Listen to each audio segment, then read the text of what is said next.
Hi friends, welcome to my channel. இன்றைக்கி beef liver fry எப்படி பண்ணுறதுன்னு பார்க்கலாம். அதுக்கு ஃபஸ்ட்டு ஒரு மசாலா ரெடி பண்ணணும். ஒரு கடாயில் 1 டீஸ்பூன் பெருஞ்சீரகம், அதுக்கப்புறம் 1 டீஸ்பூன் ஜீரகம், அதுக்கப்புறம் நம்ம கொஞ்சோண்டு கிராம்பு எடுத்துக்கலாம், 2-3 கிராம்பு எடுத்துக்கலாம். அதுக்கப்புறம் 2 ஏலக்காய் போட்டுக்கலாம். அப்புறம் கொஞ்சம் கசகசா ஆட் பண்ணிக்கலாம். அதுக்கப்புறம் நம்ம கொஞ்சம் கல்பாசி கிடச்சிதுன்னா அது போட்டுக்கலாம். ரொம்ப போட்டிங்கன்னா ஸ்ட்ராங்காக இருக்கும். லைட்டாக போட்டு அதை ஃப்ரை பண்ணி மசாலா ரெடி பண்ணியாச்சு. நெக்ஸ்ட்டு நம்ம கடாயில் எண்ணெய் ஊற்றிக்கணும். நல்லெண்ணெய் ஒரு கடலெண்ணெய் எது வேணாலும் நம்ம யூஸ் பண்ணிக்கலாம். கடாய் கொஞ்சம் சூடான உடனே நம்ம ரெடி பண்ண அந்த மசாலாவை இதில் போட்டுக்கலாம். நான் அது கூடவே இஞ்சியும் பூண்டும் சேர்த்தே அரைச்சிட்டேன். அதை நீங்கள் ஆட் பண்ணிக்கலாம்.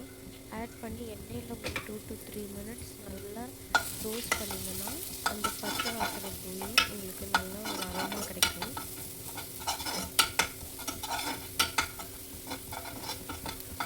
நல்லா ஃப்ரை பண்ணதுக்கப்புறம்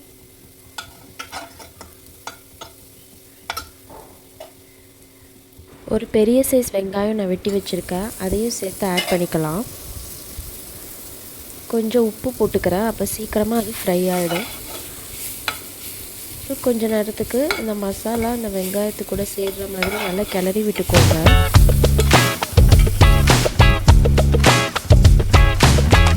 அது நல்லா எண்ணெயில் ஃப்ரை ஆகும் வரைக்கும் ஒரு 2 to 3 மினிட்ஸ் நம்ம அதை சிம்மில் வச்சுக்கணும், இல்லைன்னா மசாலா வந்து அடி பிடிச்சிரும்.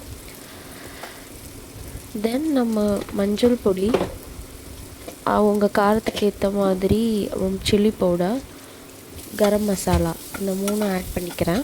ஆட் பண்ணி நல்லா ஃப்ரை பண்ணிக்கணும். அப்போ தான் அந்த மசாலா எல்லாத்துலேயுமே ஈவனாக கோட் ஆகணும். அப்புறம் கொஞ்சம் மட்டன் மசாலா ஆட் பண்ணியிருக்கேன். உங்களுக்கு வீட்டிலே பிடிச்ச குழம்பு பொடினாலும் ஓகே, இல்லைன்னா மட்டன் மசாலா ஆட் பண்ணிக்கலாம்.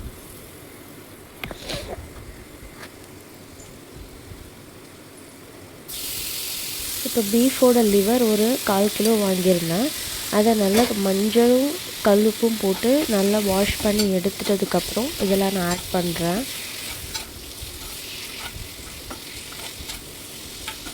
அந்த பீஃப் லிவரில் எல்லாத்துலேயும் மசாலா கோட் ஆகுற மாதிரி நல்லா 2-3 வாட்டி ஃப்ரை பண்ணிக்கிறேன்.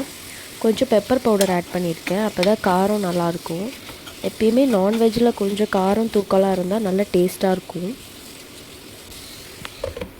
கொஞ்ச நேரம் மூடி போட்டு மூடி வச்சுக்கலாம்.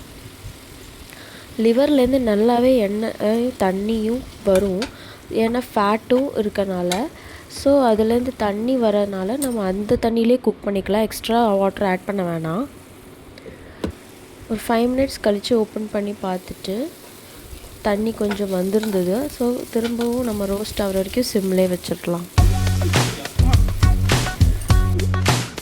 இப்போ ரெடி ஆகிடுச்சு நம்மளோட beef liver fry.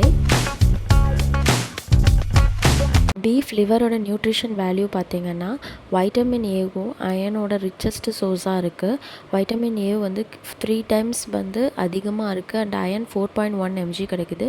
So beef liver எடுக்கிறதுனால நமக்கு நிறைய வைட்டமின்ஸ் அண்ட் மினரல்ஸ் நம்ம உடம்புக்கு கிடைக்கிது.